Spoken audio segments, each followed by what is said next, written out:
Welcome back to Law Vista. इस video में हम सेक्शन 18 पढ़ने वाले हैं, effect of acknowledgement in writing. Section 17 हमने पिछले वीडियो में कवर किया था। अगर आपने चैनल को सब्सक्राइब नहीं किया है तो do subscribe to Law Vista, क्योंकि यहाँ पर हम सारे सेक्शंस डिटेल में कवर करते हैं, एग्जाम्पल के साथ कवर करते हैं, जो आपके जुडिशरी प्रिपरेशन के लिए बहुत ज़्यादा हेल्पफुल है। तो सेक्शन 18 का जो सबसेक्शन 1 है, मैं पहले इसको पढ़ती हूँ। मैं सिर्फ रीडिंग नहीं कर रही हूँ, आगे मैं आपको एग्जाम्पल के साथ जो है वो पूरा एक्सप्लेन करूँगी, बट पहले हम इसका रीडिंग करते हैं ताकि मैं एग्जाम्पल के बाद बताऊँ आपको वापस, तो आपको ईजी लगे ये समझने में। Where before the expiration of the prescribe period, जब आपके पास में कोई सूट या एप्लीकेशन को करने के लिए प्रिस्क्राइब पीरियड दिया हुआ है लिमिटेशन एक्ट में, उस प्रिस्क्राइब पीरियड के ख़त्म होने के पहले an acknowledgement of liability in respect of such property or right has been made in writing.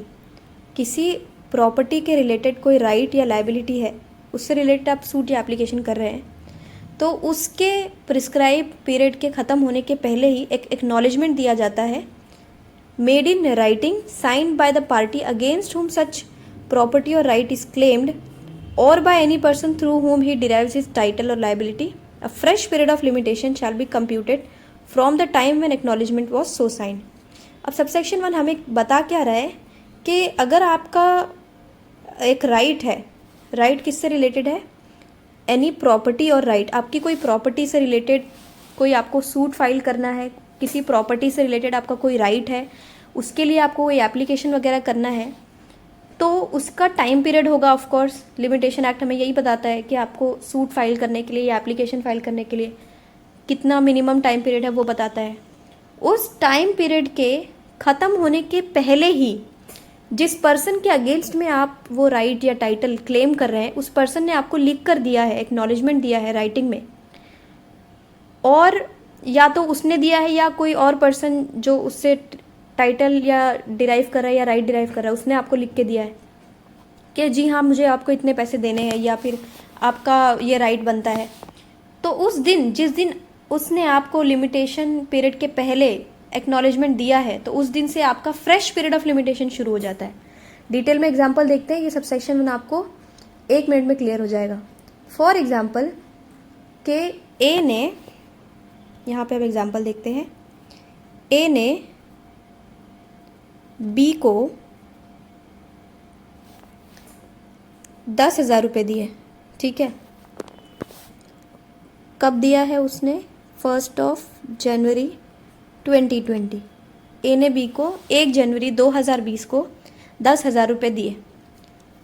अब दोनों के बीच में क्या टाइम पीरियड डिसाइड हुआ था कि अगर बी ने ए को फॉर एग्जांपल पैसे रिटर्न नहीं दिए तो ए बी के अगेंस्ट में सूट फाइल कर देगा। यही तो प्रोविज़न होता है ना कि अगर आपने किसी को पैसे दिए हैं और उसने पैसे रिटर्न नहीं किए तो आप रिकवरी ऑफ मनी के लिए सूट फाइल कर देंगे।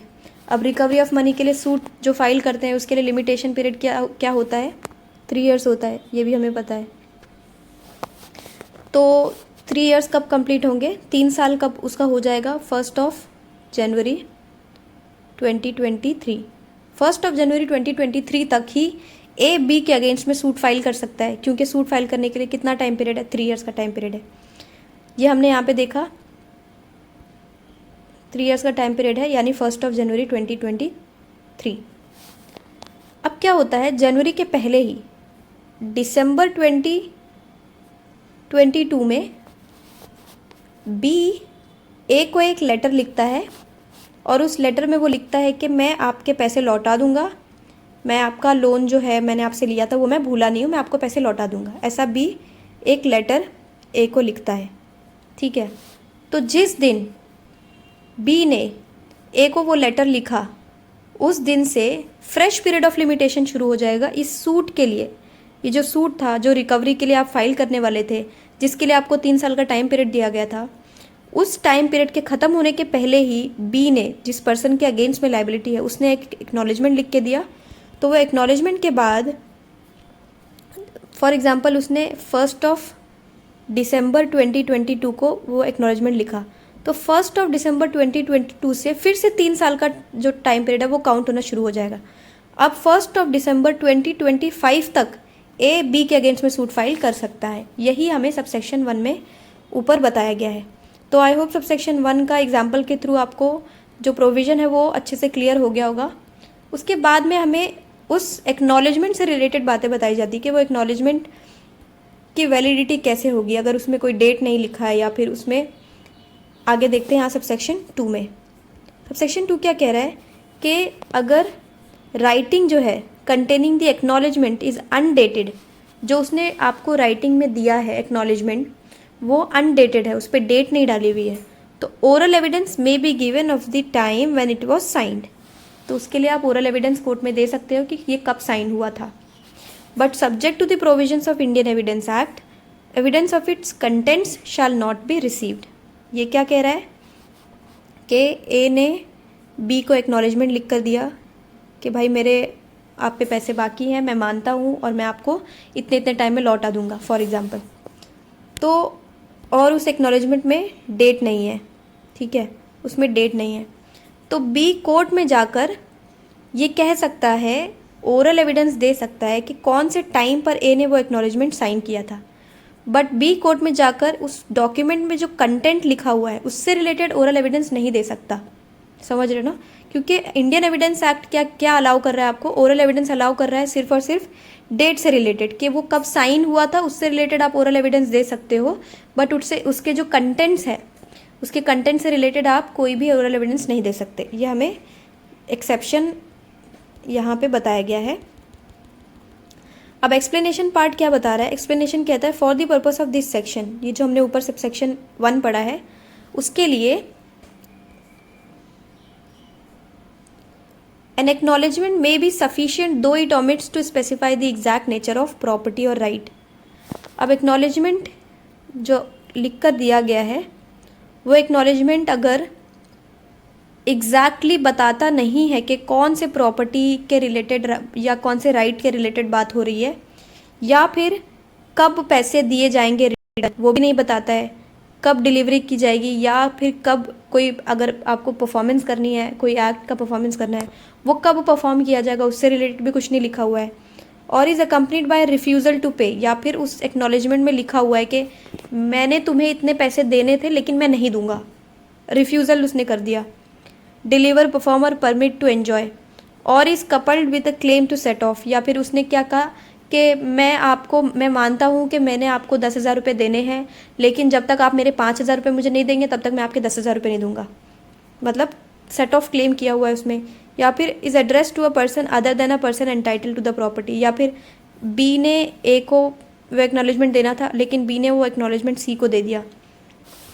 तो just because this situations exist, मतलब कि एग्जैक्ट नेचर नहीं बताया गया है, या फिर ये नहीं बताया गया कि कब पेमेंट किया जाएगा, कोई परफॉर्मेंस करना है तो उससे डिनाई कर दिया है, पैसे देने से मना कर दिया है, सेट ऑफ क्लेम कर लिया है, या फिर किसी और पर्सन को दे दिया है, तो उसकी वजह से एक्नॉलेजमेंट की वैलिडिटी ख़त्म नहीं हो जाएगी, एक्नॉलेजमेंट अभी भी सफिशिएंट होगा। यही हमें एक्सप्लेनेशन का पार्ट 1 बता रहा है। उसके बाद में जो पार्ट 2 है वो क्या कह रहा है, the word signed means the word signed either personally or by agent duly authorised in this behalf.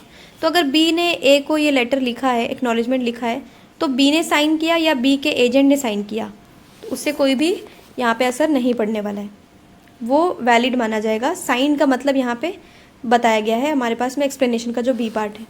सी क्या कह रहा है, an application for the execution of a decree or order shall not be deem to be an application in respect of any property or right. किसी property या किसी right से related आप application file करते हो ना, तो जब आपके पास में कोई डिक्री आई है, उस डिक्री के लिए आप एग्जीक्यूशन एप्लीकेशन करते हो, क्योंकि डिक्री को एग्जीक्यूट करवाओगे तो ही डिक्री आपको एनफोर्स होकर मिलेगी, कि डिक्री अप्लाई होगी उसके बाद।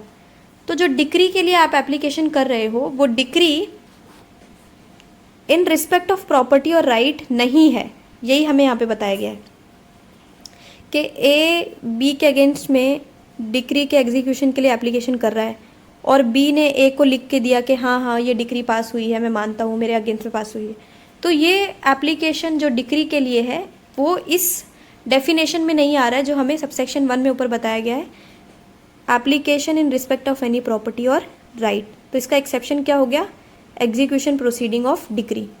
ठीक है, तो यहाँ सेक्शन 18 कंप्लीट हो गया, जहाँ पे effect of acknowledgement in writing की बात हुई है कि किसी पर्सन ने आपको एक्नॉलेजमेंट दे दिया, जो पर्सन के अगेंस्ट में लाइबिलिटी थी आपकी या जिसने आपको पैसे देने थे उसने आपको एक्नॉलेजमेंट लिख के दे दिया, तो उस दिन से लेकर फ्रेश पीरियड ऑफ लिमिटेशन शुरू हो जाता है। ये सेक्शन 18 का जो बेसिक आपको प्रोविज़न है वो कह रहा है। बाद में आपको एक्सप्लेनेशन पार्ट बताया गया है, प्रोवाइजो बताया गया है, एक्नॉलेजमेंट से रिलेटेड जो बातें हैं वो बताई गई है। तो सेक्शन 18 यहाँ पे कंप्लीट हो गया। अगर कोई डाउट रहता है सेक्शन 18 से रिलेटेड तो आप मुझे कमेंट सेक्शन में पूछ सकते हैं। डिटेल में पूछिए, मैं डिटेल में आपको समझाऊंगी। कोई भी डाउट रहता है, कोई क्वेरी होती है आपको, तो आप मुझे कमेंट सेक्शन में पूछ सकते हैं। वीडियो यहाँ तक देखा है, वीडियो हेल्पफुल लगता है तो लाइक कर दीजिए, और चैनल को सब्सक्राइब नहीं किया तो do subscribe to Law Vista.